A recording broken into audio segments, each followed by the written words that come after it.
गया। जितनी बड़ी मांग संसार में उतनी क्षुद्र उपलब्धि, और जितनी छोटी मांग भक्त की। हनुमान जी मांग कैसी रखते हैं? नाथ भगति अति सुखदायिनी, देहु कृपा करी अनुपायिनी। काकभूषुंडी जी की मांग कितनी छोटी, राम जी के आगे।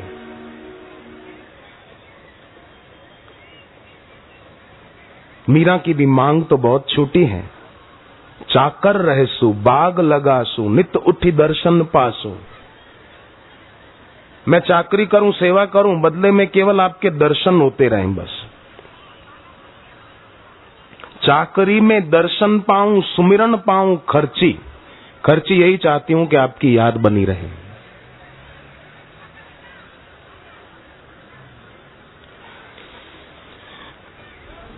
भाव भक्ति जागीरी पाऊं, तीनों बातां सरसी।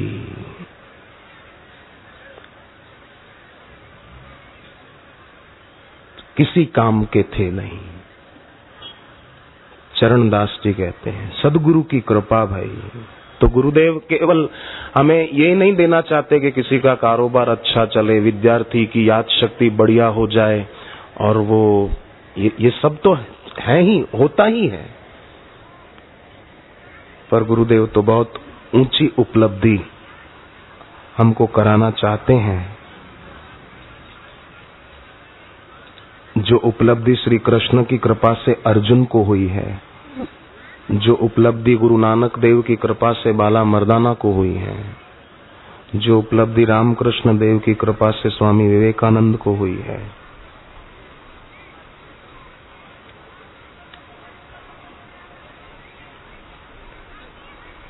वे चाहते सब झोली भर लें, निज आत्मा का दर्शन कर लें।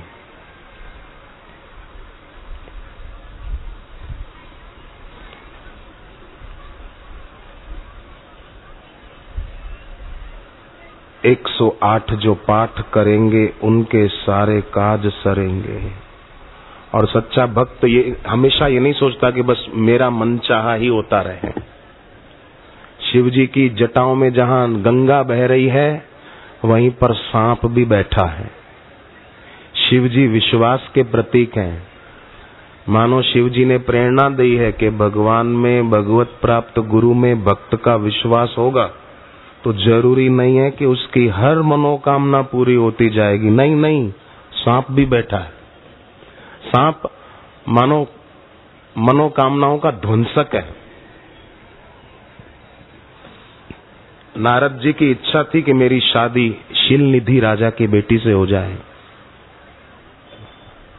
भगवान के पास गए और कहा मुझे इतना सुंदर रूप दे दो कि बस उससे शादी हो जाए। भगवान ने कहा अगर सुंदर रूप ही चाहिए था तो कामदेव के पास क्यों नहीं गए? वो दे देते तुमको बढ़िया रूप। तब नारद जी बहुत बढ़िया बात कहते हैं। नारद जी ने कहा मोरे हित हरि सम नहीं को, मेरा भला चाहने वालों में आपके समान और कोई है ही नहीं। हम सब शिष्य भी, साधक भी ये पक्का कर लें कि हम सबका भला चाहने वालों में, करने वालों में सदगुरु के समान और कोई है नहीं, हो सकता नहीं। मोरे हित हरि सम नहीं को।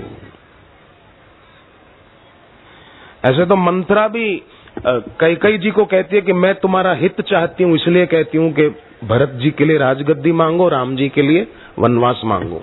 मैं तुम्हारा भला चाहती हूं। पर मंत्रा के भले चाहने से परिणाम क्या आया? कैकेयी जी की मांग का सिंदूर मिट गया और उनका बेटा ही उनका विरोधी बन गया।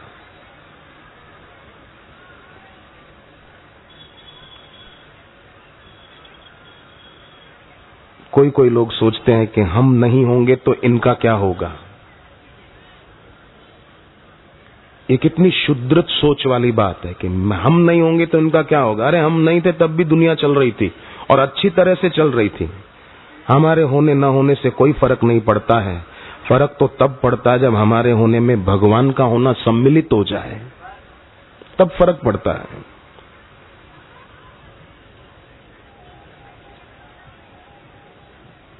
गुरु की उपासना से हमारे में भी गुरुता है, और गुरुदेव तो चाहते हैं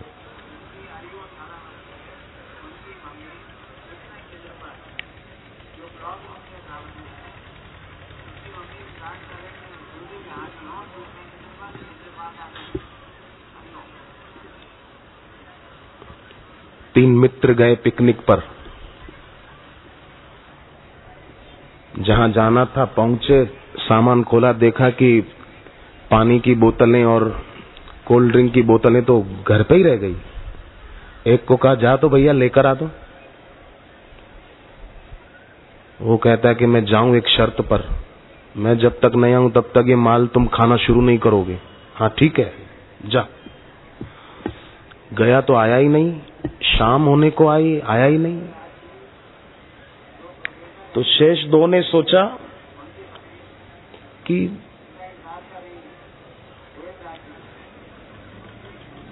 कब तक बैठे रहेंगे, रात होने को आई, अब तो चलो थोड़ा खाकर निकल चलते हैं। जो ही उन्होंने खाना शुरू किया, वो पेड़ के पीछे छुपकर बैठा था, छलांग मार के आगे आया। अब बोला मुझे पता था तुम ये हरकत करोगे, इसलिए मैं गया ही नहीं था, छुपकर खड़ा था,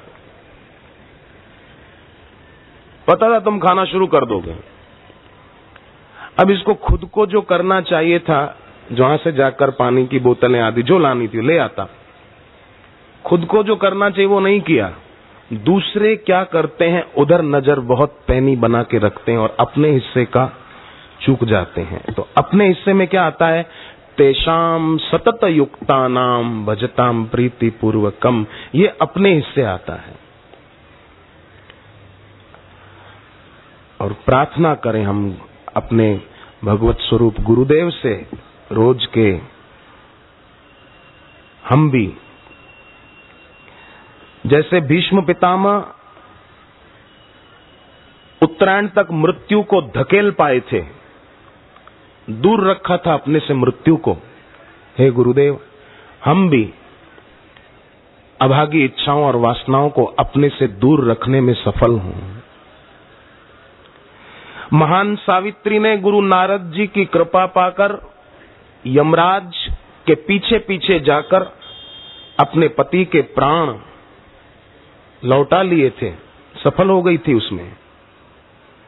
अपने ससुर की नेत्र ज्योति लौटाने में सफल हो गई थी, कई वरदान यमराज से पाए थे। गुरु नारद जी की कृपा पाई थी सावित्री ने, गुरु नारद जी का मार्गदर्शन पाया था। हम भी आपके इस कल्याणकारी मार्गदर्शन द्वारा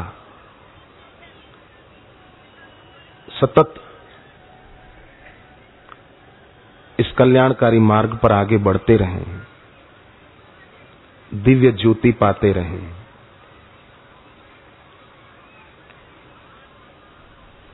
क्योंकि प्रतिभावान उपासक भक्त जहां भी जाता है, बुलडोजरों की तरह विघ्नों और बाधाओं की सफाई करता जाता है। इससे बुलडोजर सब मैदान साफ कर दे। प्रसन्नता, प्रफुल्लता और सफलता उस भक्त का वर्ण करती है।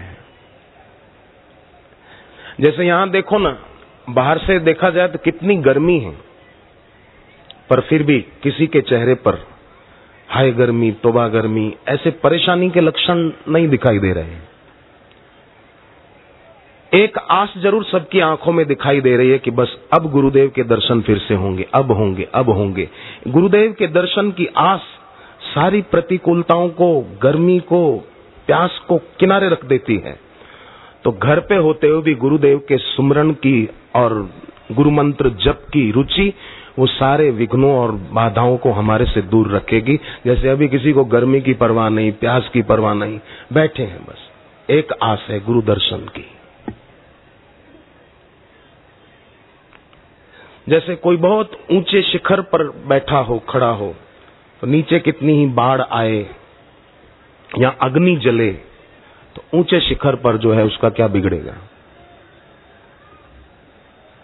ऐसे ही गुरु चरणों की प्रीति ये बड़ा ऊंचा शिखर है।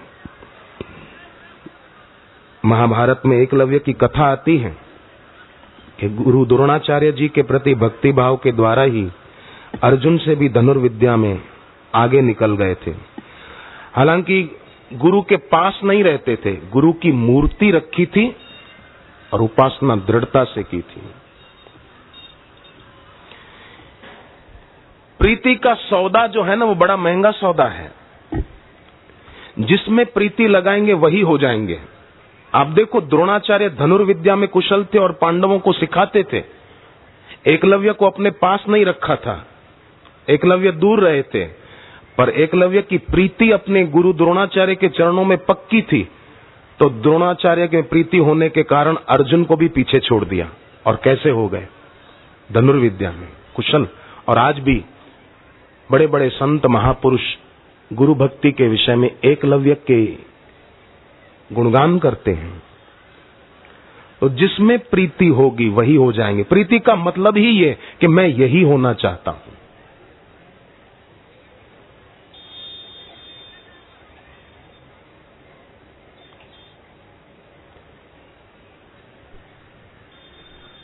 और जो ऐसे सदगुरु के चरणों में हमारी प्रीति होगी, हम रखेंगे, बढ़ाएंगे, तो पूर्व के जो भी सच्चे गुरु भक्त हुए हैं उनका भी आशीर्वाद हमको प्राप्त होगा कि वाह वाह, धन्य है, ये सचमुच ये सही रास्ते पर है, स्वस्ति पथ पर है। अहमदाबाद के आश्रम में एक महिला पूना से आई थी, उसको कैंसर था। सोचा कि मरने से पहले अहमदाबाद आश्रम में वड़दादा की 108 परिक्रमा कर लूं। भाग्य में होगा तो गुरुदेव के दर्शन भी हो जाएंगे। परिक्रमा कर रही थी, बस आखिरी के 2-3 फेरे बाकी थे कि गुरुदेव गाड़ी में मुख्य द्वार से सीधे अंदर पधारे। उस महिला ने बताया कि मानो मेरी तपस्या पूर्ण हुई थी, 108 फेरे पूरे हुए थे और गाड़ी आई। प्रणाम किया तो गुरुदेव ने केवल ऐसे हाथ से इशारा किया, आशीर्वाद दिया। मेरे मन में पक्का हो गया कि बस अपना काम हो गया। तो विश्वासो फलदायक। हृदय के भावों में बड़ी शक्ति है। मैं बीमार हूं, बहुत दुखी हूं, बहुत परेशान हूं, तो दुख और बीमारी को भी होगा कि इसके पास जाने जैसा है। पर उसके मन में ऐसा भाव था कि वाह, मेरा आना सफल हो गया। ऐसा नहीं दौड़कर कहा, बापूजी, गुरुजी, मेरे को कैंसर, आशीर्वाद दो, ये नहीं कहा। क्योंकि गुरु आशीर्वाद देते भी तो नहीं है, गुरु से आशीर्वाद बरसता है, वो देते नहीं है। गुरु की उपस्थिति से आशीर्वाद शिष्य पर बरसता है। तभी तो मीरा ने कहा, झुक आई बदरिया सावन की। जैसे सावन में बादल धरती के निकट आ जाते हैं और पानी से भरे हुए होते हैं बादल,